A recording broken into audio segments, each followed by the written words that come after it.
Is the tight labor market frustrating you as a business owner? Do you have employees leaving for $1 to $2 extra per hour? Mako RX Complete Care is a quality healthcare solution that has allowed businesses to recruit and retain employees.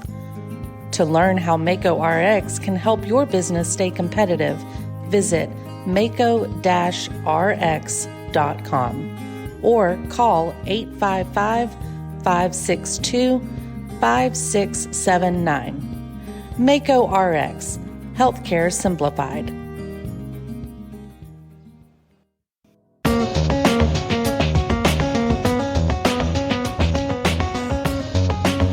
Welcome to the Entrepreneur Exchange on the Mesh Podcast Network, a monthly conversation about startups and small business with ideas, tools, and advice to operate your business more effectively. On today's show, we're tired of telling you what to do, so today we'll be telling you what not to do. Business owners Ray and Julia Campbell are joining the Entrepreneur Exchange to share their list of what not to do in business.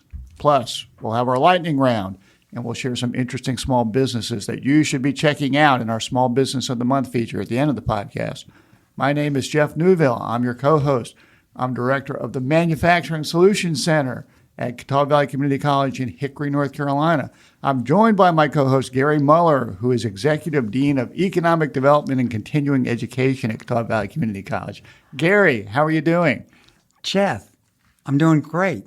You got my title right. Did I? Surely by accident. It was perfect. It's a moving target. I never know what to say. Well, now we can say yours is a moving target, and congratulations on your promotion and new job responsibilities. Well, thank you very much. How's it going? It's a learning curve, but I'm getting to meet and work with many interesting people as we're working and opening a new building that's going to be outstanding. We look forward to having you over and sharing information with all of our listeners because we're doing some exciting stuff. Well, you've had good practice working with interesting people since we were office neighbors. Well, no. we certainly you don't want to do. admit that. I'm sorry. Yeah, well, you've been a good neighbor, so I'm sorry to be moving out of your building, but exciting things going on. But we're excited to have with us today Julia and Ray Campbell. Julia and Ray, how are you guys doing? Doing good. Doing great. Well, Thanks for being with us. We appreciate you guys joining the program today. And a little bit about Ray and Julia. They have they're small business owners. They own a business called Campbell Design, which is located in Newton, North Carolina. They specialize in designing, building commercial buildings. And we sort of mentioned that my organization, the Manufacturing Solutions Center, is opening a new building. They designed that building. And I guess you guys designed the first building that I'm currently working out of, the Manufacturing Solutions Center in Conover. We did. What a small world. A small world. And small block of buildings right there. And you guys have been in business for over 20 years? Correct. Be 23 this year in October. All right. Well, fantastic. And yet you're still here. Yeah, you've shown that people married can work together and survive. Of course, Ray hasn't said much. Yeah, so that's the secret, by the way. Okay. Everything okay on your end, Ray? Yes, we're good. I know the Manufacturing Solutions Center pretty well after probably over 1,800 hours working on it. Well, and you guys have done a lot more than that and focused primarily on commercial things. Churches, buildings, restaurants. Factories. Yeah, so you guys, you stay busy. Business has been great. We cannot complain right now about the way the business environment is in the architecture field.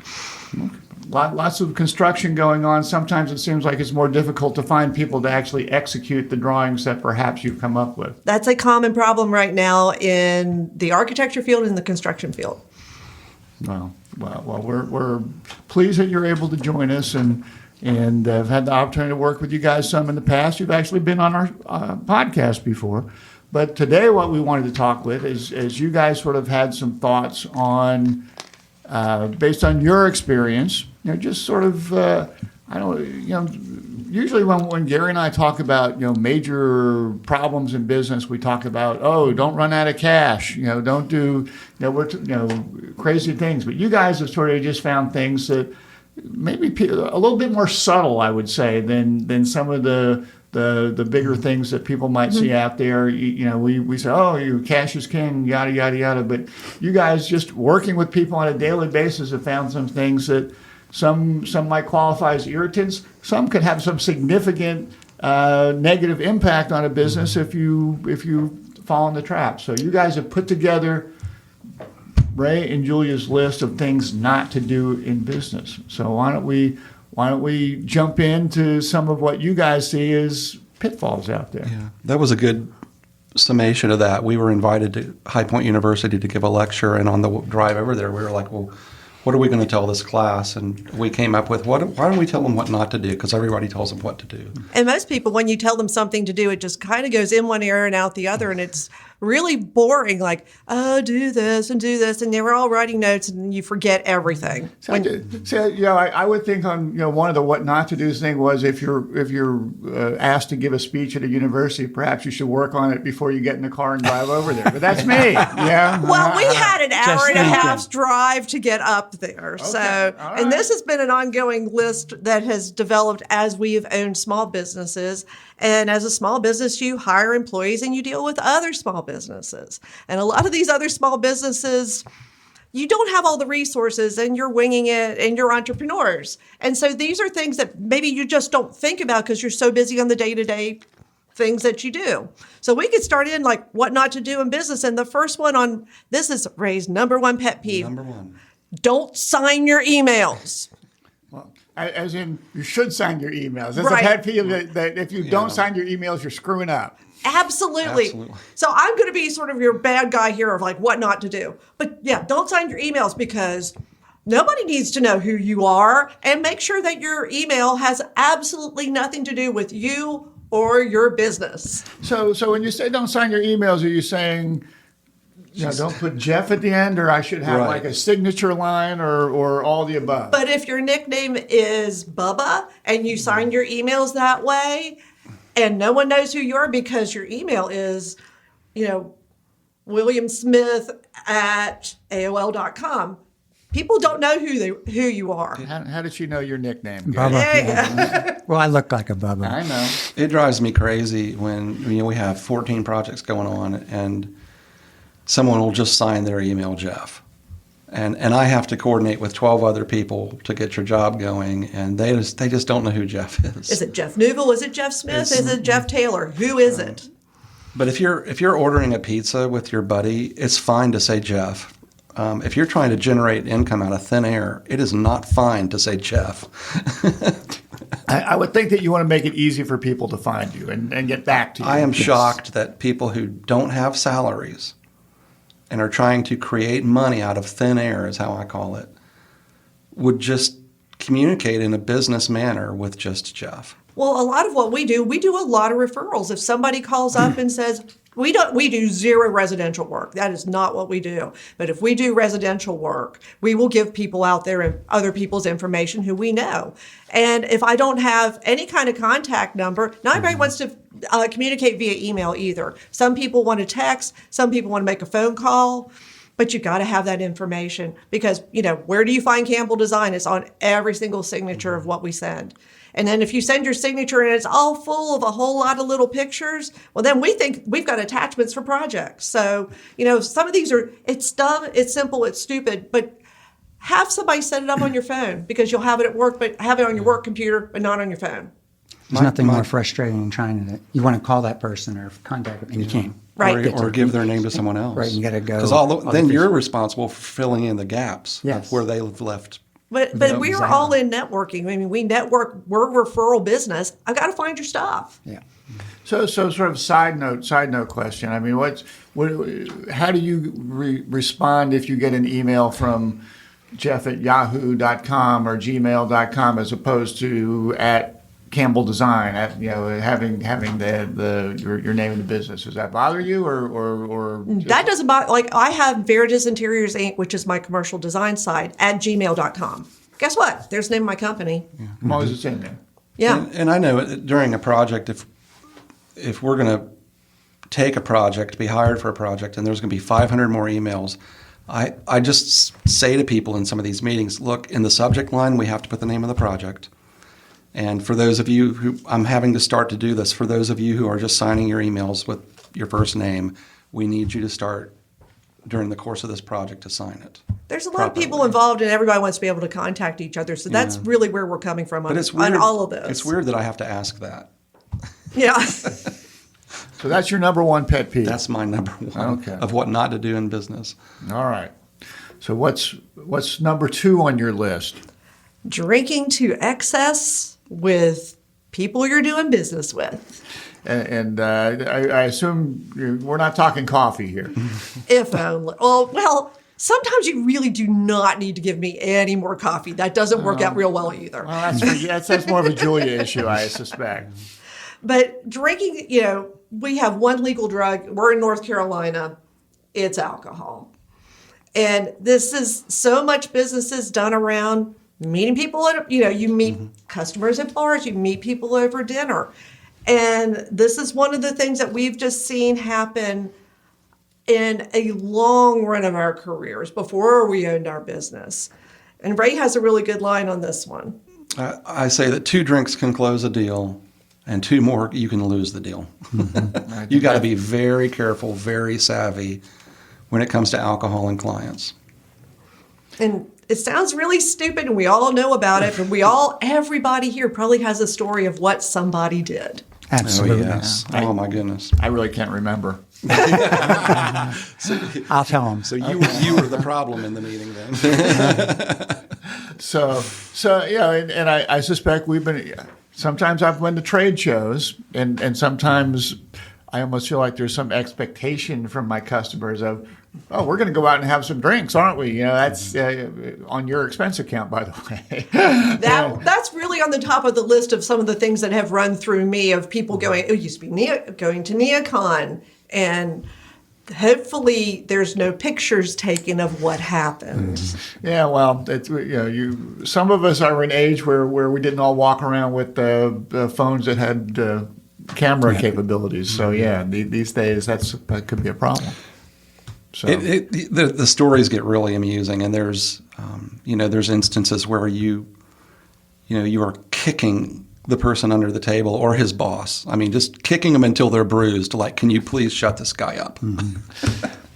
Well, and I will say that I had a situation where I went to lunch with somebody, and this is actually in my not that long ago, where that person ordered a beer at lunch, which I enjoy beer, but generally if I'm working, I'm not going to be drinking beer while I'm working at lunch. If I go to a networking event, I probably will have a beer at 5:00, but I just I don't mean to be judgy, but it just sort of felt a bit awkward to me having working with someone who was having a beer at lunchtime. That was just me. Maybe I'm a prude. I don't know.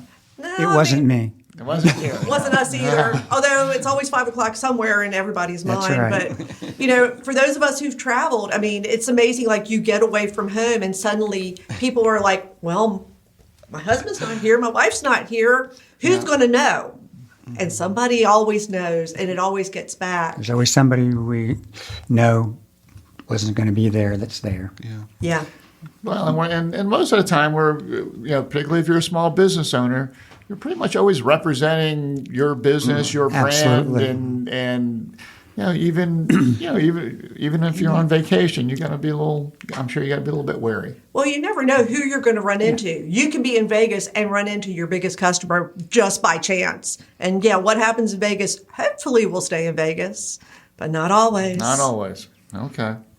All right. Good advice. I mean, we're not saying that you can't have a drink, but just you better be careful and not to cross that line into excess. Very careful. Very careful. Okay. What is our third don't do this in business? Burn your bridges. You just think that you'll never meet these people or work with them again, right?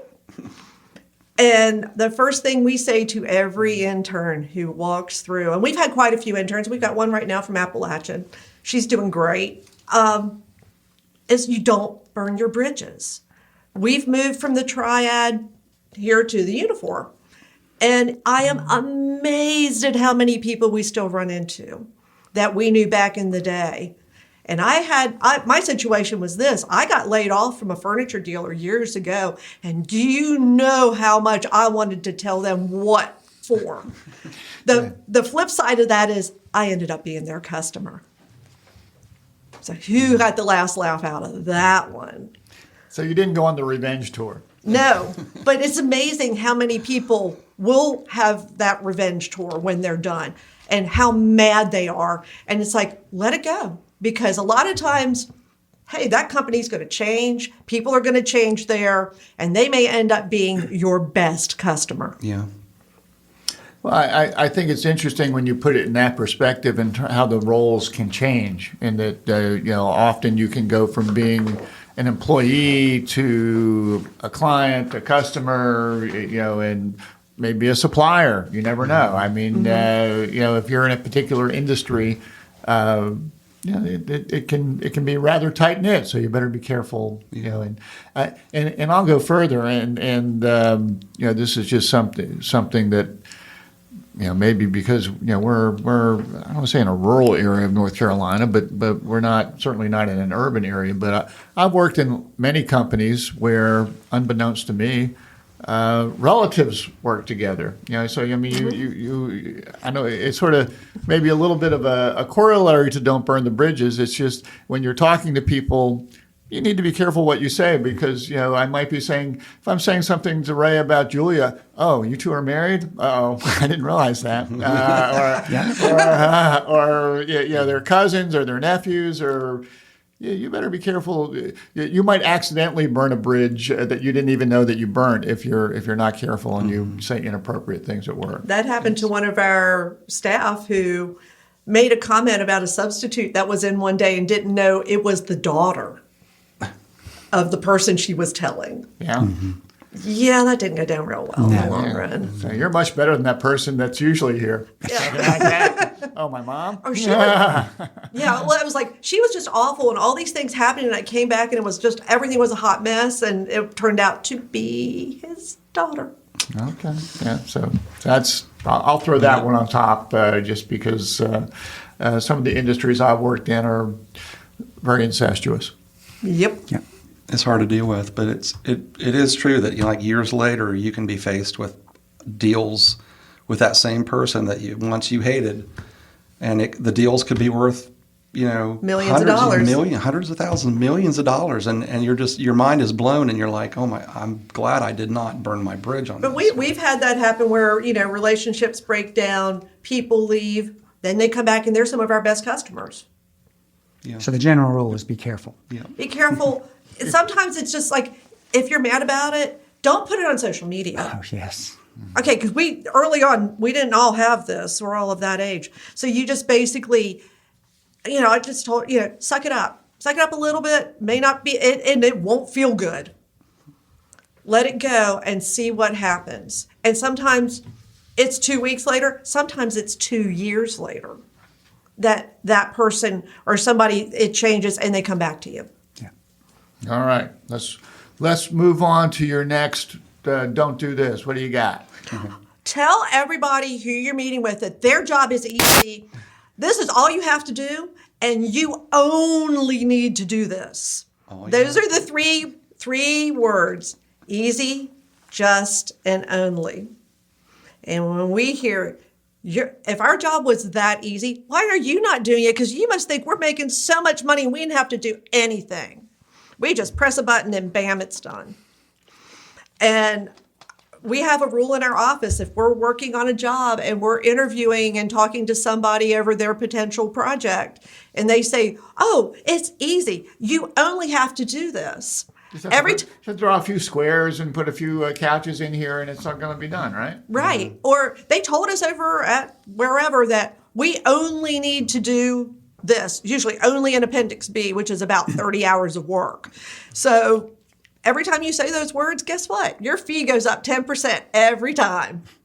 And that came to us from an engineer, and we totally agreed with that. This is another one that drives me crazy. I'll be in meetings talking about these really complicated projects and moving dirt and tons of steel and putting it all together. And there's always a guy at the table using the word easy, all you have to do, you just do this. And it's like, are we talking about the same? We're not talking about mowing your lawn here. And they probably haven't done it. Yeah, and I had, it bothered me for months. Why are people doing this to me? Why are they telling me my job is easy? My job is obviously not easy. And so, I found a few, a lot of times like they've delayed something so long that something they should have done last March. And now it's November. Now it's a year later and November's approaching and they always do the same thing. They pull the trigger November 1st and want it done by the end of the year. And you're like, oh my gosh. But I think that desperation, you look across the table and say, well, I'm desperate to get this done. So I'm going to keep telling you how easy it is. Yeah, justify that they waited. Yeah. Well, what's the Steve Jobs quote that it's what? So I struggled with this, and one day I found this lost interview with Steve Jobs on the internet, and he answered this question for me. He says, there's this disease that people get, that thinking that a good idea is 90% of the work. And then he went in to explain why a good idea is not 90% of the work. And I'm like, that's what I've been struggling against. But Jeff, I don't want to burn any bridges, but I think we know somebody Oh, yeah? that does number 4. It does number 4. Well, I suspect we know many people that do. So, I just want to tie those two together. okay. Well, I think for us as design professionals and as business owners, because we also own our building and we lease the building out. It's like everybody. I don't think it's easy to have somebody put a roof on my building. And if I looked at somebody who's roofing the building and say, well, all you got to do is just put those shingles up, and they're not talking about all the flashing and all the other work and how hard it is to get people, it's a lack of respect. it is. That's a perfect and, way. And, that's the big cut. My father would tell me, don't ever tell anybody their job's easy. I mean, if a guy's mowing your lawn, do not tell him his job is easy. Well, It's Gary, rude. It's rude. Gary and I struggle to change light bulbs, so you're That's probably exactly not going to hear right. that from us at this point in time. So we're not the handy guys. So, all right, let's move on. What else? What's next on the list? Next on the list is don't research your company before you go and talk to them. And this works on so many levels. Like walk in the door, hey, I want to sell you, and I don't care what it is that they're selling. And I sold furniture business to business, and I get it. But boy, how many people who want to sell stuff to your company do zero research before they do it? And this goes back to also interviewing for a position. And I remember how hard it used to be to find anything out about a company. You call your friend who might work there, or you might go to the library and look it up if it's a Fortune 500 company, or you'd look in the newspaper and who is this? Now we have this magical thing called the internet where, like, if you want to know about Campbell Design, you put in Campbell Design, Newton, and there's our Facebook page, our Instagram, our website, all the other things that I don't necessarily know about. But it's amazing how people don't research and waste their time. Mm-hmm. And I throw LinkedIn on that as well. Oh, yeah. If you're going to meet with somebody, go out to LinkedIn, and you can usually pick up a little bit of information about their background or their company. And as you said, there's so much out there at this point in time. It seems crazy that you don't spend a little time doing the research. I mean, we do a lot of negotiated work with general contractors, and we have a real high level of comfort. But if we know it's X business that we're talking about, like we just did some big additions for McCreary Modern, we'll go in there and we're going to research who they are and what they're selling, because we want to know their brand. We want to know how can we do the best job possible in finding that information. So, I mean, it's amazing to us, though, how people who even you sell brick. Well, I see your architects, what do you do? Literally, you could sit in the parking lot and have a great idea as soon as you walk in. These are the kind of projects you do. Oh my gosh, I could get a great order out of this if I play my cards right. Well, Anything to add to that, Ray? I remember a story of I was an intern at an architecture firm, and these people came into the lobby, and they were selling perfume. And I just looked at them kind of strange, and I listened to their whole pitch, and they stopped their pitch, and I said, do you realize this is an architecture firm? That's like, how are we going to connect here? Well, I suspect you want to. You still have, you're not going to sell a lot of perfume there. You might sell a bottle. You never know, but you might as well just go on the street corner as well. So what's the difference? Well, again, not doing research like we talk to our students all the time when they're interviewing. Know the company you're going to. Don't go there and when they say, "So what do you know about our company?" So, well, we really don't know. I didn't. That's not. Well, we've You had might as well interns. just walk out at that point. We've had interns come in and like, well, what do you know about us? No, not really. Well, what do you want to do? I want to do residential. I'm like, why are you here? Yeah, We don't do residential. It's a waste We of don't time, but it's yeah. also just a lack of respect, even if. Well, Yeah. and here's another part of that. Not everybody's your client. We love to, I mean, I think it's part of learning how to do your business well, what's profitable, what's not. But not everybody's a Campbell Design customer. I mean, that's what it comes down to. And that's how you stay in business. Yep. But not everybody is your customer. If all you do is sell is business to business, door to door, and like I said, I used to do that. Not everybody wanted to buy office furniture. Mm-hmm. But I also knew when to get out. But literally, that's something to think about. Like, why, if you're selling office furniture, why would you go over to a restaurant? It doesn't make a lot of sense. Right. Okay. Sometimes it feels commonsensical, but we need to remind people because we see it happen so often. So, Yeah, I think we've all experienced this. All right. What we have next? Oh, always be late or show up without an appointment. That's a pet peeve for you, is it? Yeah. Okay. Well, let's put it to you this way. When we were talking earlier about how there's such a shortage of people, every minute of our day is valuable. And to show up and say, well, I have a new project for you. You've disrupted the workflow for the day. Ray's not going to be able to concentrate because he's in the middle of trying to finish what needed to go out today. And while we want to talk to you, working with an appointment gives us time to do go back to what we just talked about. I get to research who you are. We get to see what you need. And just showing up late. This is what I've told my interns. I learned a lot in my internships of what not to do by examples that were really poor. And so I had worked for somebody, and it's a great internship with a big company in Winston-Salem. And my boss had a history of showing up an hour to an hour and a half late with the CEOs of these companies. And I got to witness the CEO's secretary say, "Oh, you missed your appointment. He's got something else, and he will not meet with you." Yeah. I was going to say that's, again, lack of respect. Lack of respect. Well, and I'm all at 25, and I'm like, oh my gosh, this is awful. But it really showed me, I mean, it is lack of respect. But also showing up without an appointment, so many businesses now, you need to have an appointment because if you want someone to give you their undivided attention, Yep. respect their time. Go along with that. All right. What else? What else do we have? Oh. I want to hear about this next one. So, what not to do? It doesn't matter what you put on your social media that you did in high school or college. No one's ever going to find that out, are they? Now, is this more of a generational thing, or is this? It works in is it broad all brush? sides. Okay. Because I have seen adults, people my age, do some really dumb stuff.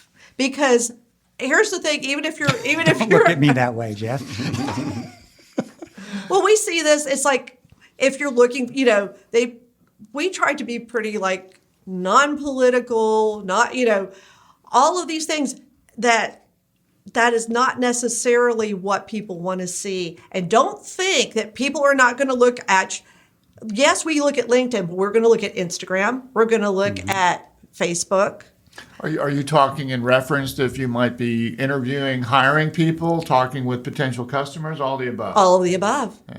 And I don't think this is a generational thing at all. I think everybody pretty much is on some sort of social media. If they're not active, they're at least, lurking in the shadows like some of us do in some of these things. But it really is something that, we talked to our daughter early on, and she doesn't post a whole lot of stuff, but she also knows she's eventually going to get out and look for a job. And they're going to look at this. But we do this, like if we're even looking at interns, what's out there? And it's on your public stuff. I'm not trying to dig in or whatever. I just want to kind of get an idea of what's going on because what you do affects our business. Yep, absolutely. So many businesses have their own social media accounts. I mean, Which we do. And I mean, do you distinguish between the Campbell Design account or Ray or Julia's Instagram or Facebook account? Yeah, they're all separate. But how do you approach your personal stuff? Neutral. Yeah. I mean, I my personal stuff is like, oh, I met so-and-so and we had dinner kind of thing. Or we got together with family or whatever we did. But everything is very, and even in our branding, you know, my Campbell Design is a different brand than Veritas Interiors, which is different than my Vintage. So all of them have different identities. It's hard, like we are part of that, but we all have separate identities. So like, you know, the pictures of you storming the Capitol would not show up on your Facebook. No. Okay. All right. It's Jeff. Checking. it's you know, it's our personal stuff is just neutral, boring, or pleasant things, but It's pictured. Oh, I mean, we have our cat at the office. Willie on the job has his own Instagram. Oh, that's cool. Yeah. Oh, I need to follow Willie on the job. Willie on the job. Okay. We'll but I look think for that. I think employers will look this stuff up to see, you know, are you? They're It's an judging. easy way I to mean, they're do a little bit of judging research you. on the people you're dealing with. They're judging you and they're grading you. Do you look like a responsible person? I agree. That can show up pretty quickly on Facebook or something. All right. I'm with you. I'm not. When we work with people that are starting businesses, you know, then they come up with business ideas. I'm happy to give them my opinion, but I also like to say that if Mark Zuckerberg had walked in 20 years ago and said, I've got this great idea, we're going to come up with a platform where people can put all sorts of personal information about what they're doing, and I'm going to sell lots of advertising, when I said, that's insane. No one's going to do that. Boy, that's all we need. I would have been wrong, yeah. So you never know. People are way too willing to do that. You better be careful. People are looking. What's next? On a complete different note, and this sort of goes back to I don't know, are we all still shaking hands or not anymore? I'm not sure. A lot of fist pumps. A lot of fist pumps. A lot of fake handshakes. Oh, I don't even know how to phrase this. It's like the limp fish handshake. I cannot tell you how, if I meet you and you do that, and our first impression is, ooh, and Ouch. That's the technical term. yeah. Because I mean, I'm the woman sitting here, and it's like, you're not going to break my hand. I know how to shake your hand, but it's a first impression thing where suddenly it's like, oh, you really don't know how to do business, do you? I find that to be a leap, but go ahead. Let's I'll hear you out. Well, there's just something that's really unprofessional about it, unless you have a physical. So, taking a step back here, I mean, we are in the time of COVID. Are fist bumps okay? Fist bump. Honestly, you'd be better off doing a fist bump than a limp fish handshake. We all work in office situations. I suspect we've all been in situations where maybe we've been exposed to COVID, or we've had someone in our office have COVID. It's pretty weird out there. I mean, I hear what you're saying, that if you're going to shake hands, do it right. Is that a fair way? That's pretty much it. Okay. So that one's a short and sweet one. So All right. this goes into a completely different one on the next one, which is your resume is only about your personal branding. Maybe this is a little bit more about what we do as creative people. But it was a big thing about everybody having their own branding. And so when you do your resume. As a student. They had their own Well, and brand. it also kind of went out like, you are your brand. Well, I'm looking to hire you into my brand. And that is how I've had, I mean, honestly, I've got them that have been emailed to me, and you can almost smell the perfume coming off that resume because it's got flowers and it's got all kinds of stuff. So are you more of a just the facts, ma'am, just the facts, sir? Tell me what you can do for me, and not don't give me all the fluffery. you think about it as a tweet. We live in a tweet society. And I want your bullet points of who you are and what you do. Bam. And that goes into one thing that's sort of our side note. And this happened to somebody who came in very highly qualified out of school, could not find a job. And you know why she couldn't find a job? Because she had done her resume in a graphic format in a PDF. And when I printed it off, it cut the whole, like, quarter-inch side off of the whole thing. So her name was cut off. And all of her qualifications, first 3 letters of everything were cut off. And now we all know that if, let's just say you're trying to get a job with a large company, those PDF formats go right into their computers. They're never going to get your email because the first 3 letters of Jeff are just F. That's it. That's all that's left. Good old F.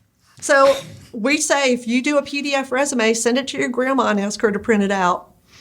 Yeah, I think a lot of colleges were. But this happens with other people who struggle and don't know programs, or they're trying to do something and show how different they are. The colleges were instructing the students to make these flowery resumes. Mm-hmm. And, as an employer, you don't care about their brand as a student. They're going to be part of your brand, and that you want to see if they're going to bring good ideas to the table. But we always say, you can give that flowery resume to your mom or dad who paid for some school, but don't give it to us. I'm sure Gary is taking this in and going to be able to provide important feedback to our people. Teaching at the soft college. skills is a big part of what we do in our college right now because it is so critical. Well, what's critical is, like, I've seen, I had another student who came and she had a wonderful portfolio, and I'm like, wow, this girl's great. She sent me her resume, and it was awful. And I said, your professor really liked you, didn't they? Oh, yeah, we got along great. And I said, they did you a huge disservice because they liked you, but nobody else out there knows who you are. And if you're trying to these are just basic things about, it has nothing to do with just students. There are adults that don't know how to put a resume together either. I would speak to someone on the phone about a job, and I really liked this person, and she was saying the right things. And I said, well, send a resume to Julia. And then I added, and just make sure it's just Helvetica black and white, and don't put a bunch of weird stuff on it. And she got hired. Yeah. But what happens, though, with a lot of people now is it's different than those of us who have been in the business and you wrote your resume, but you handed it to somebody. Now it's going in a computer and it's going to be fed and read differently. And, LinkedIn would probably be like, if you upload your resume to LinkedIn and see how that goes, that might be a good test to begin with. I fear that we're going to be just getting videos from people at some point. So, that's. I don't think you're that far off, Jeff. No, I don't think so either. Depends on the job, I guess. All right, what's next? Speak real soft. I can't hear you. Speak up. When you speak into the microphone.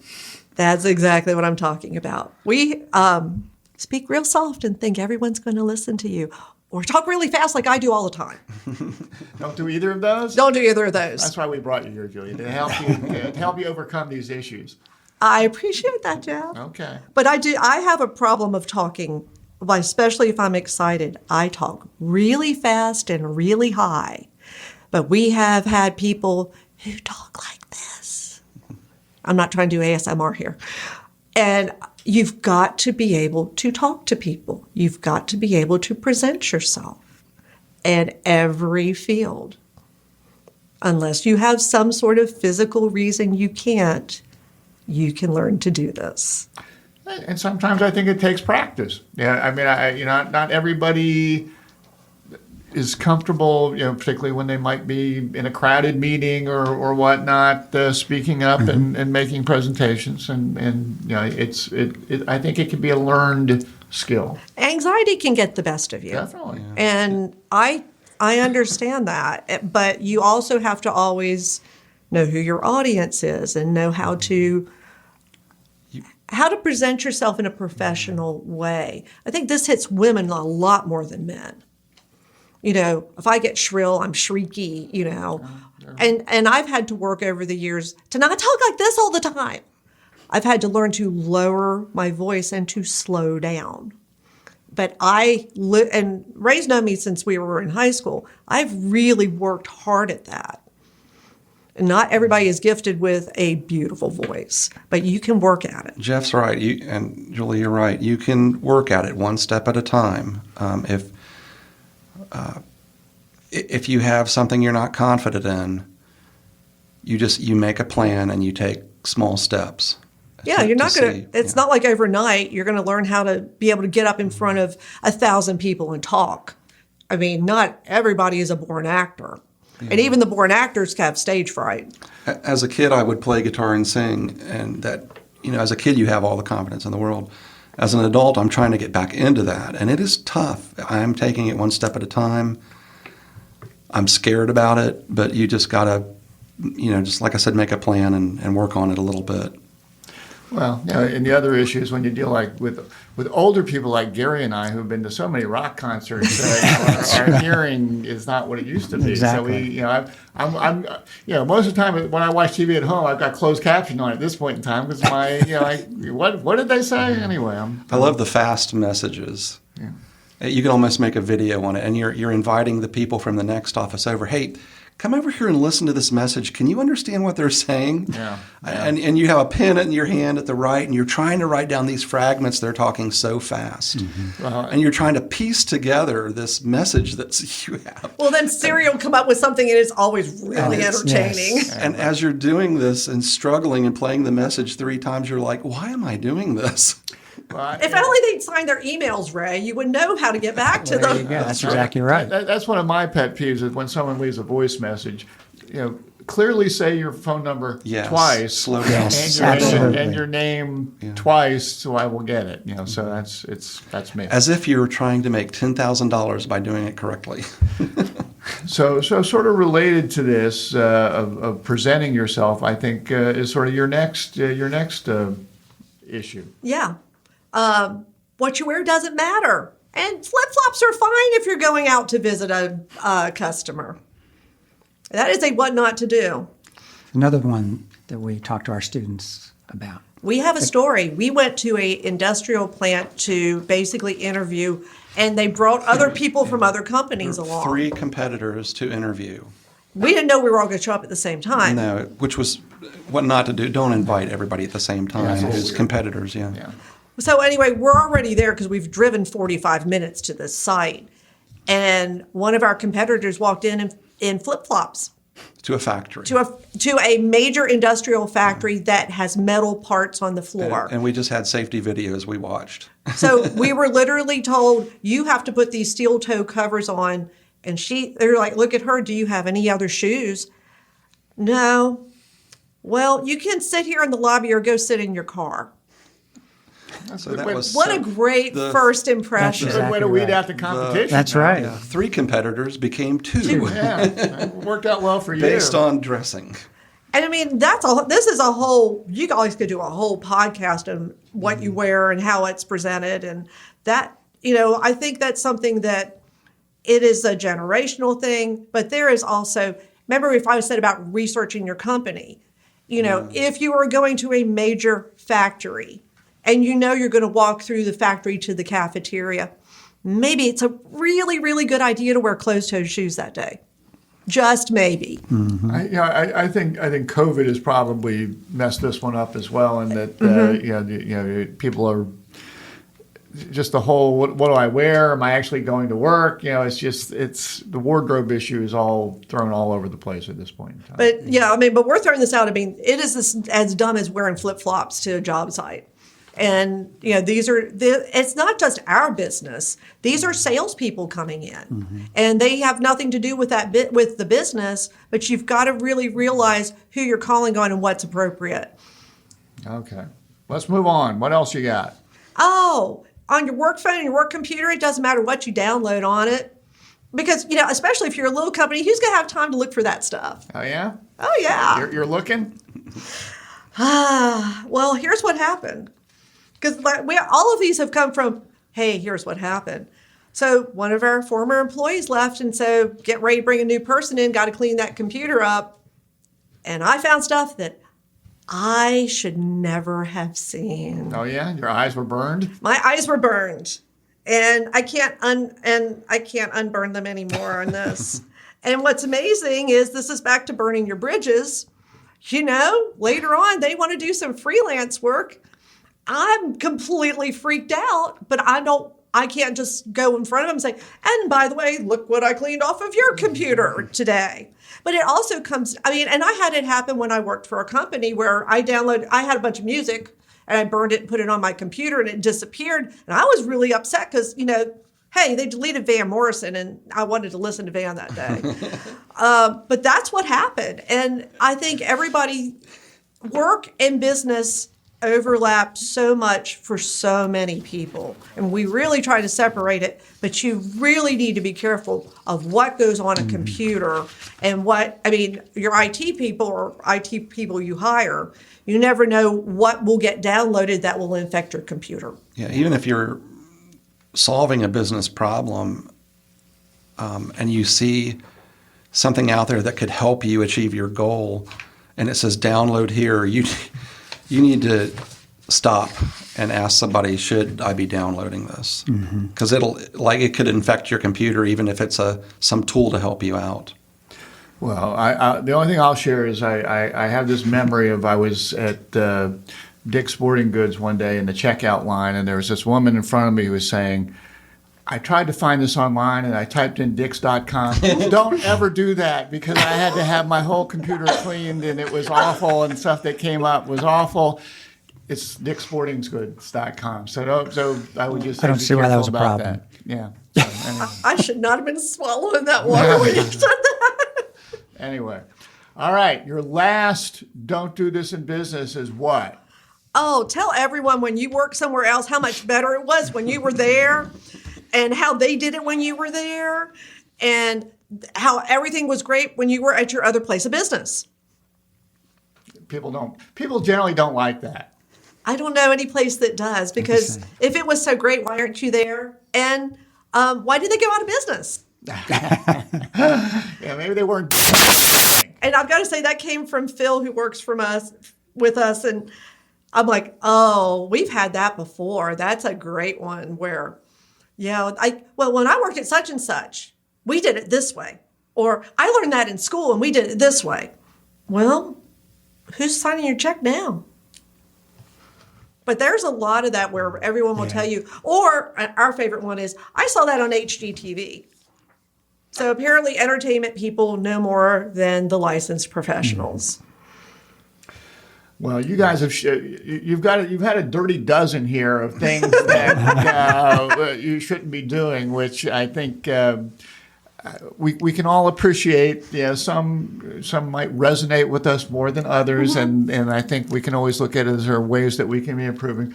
You've got a list of honorable mentions. I don't know if there are any that just jump out at you right there that in the honorable mentions. We probably don't need to go through them all, but is there any one or two that just sort of like chewing gum? Don't chew gum in an interview. Gum in an interview. I think that's a good one. Oh my God. Don't be hungover.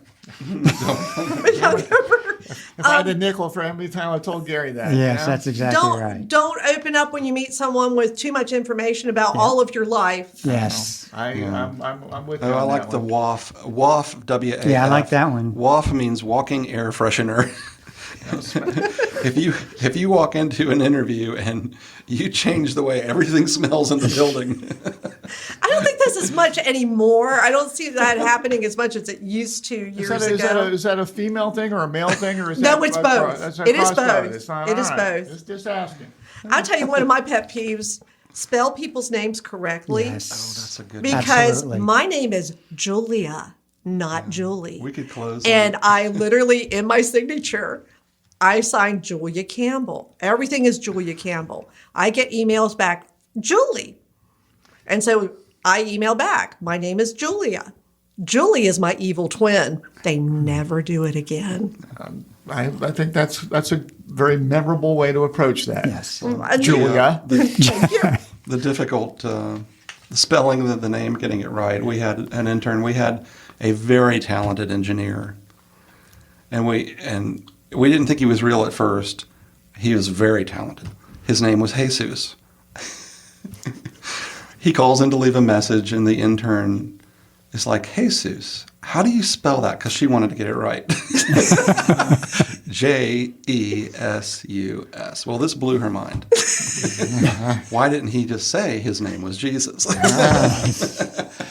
That's my favorite part of the Big Lebowski, anyway.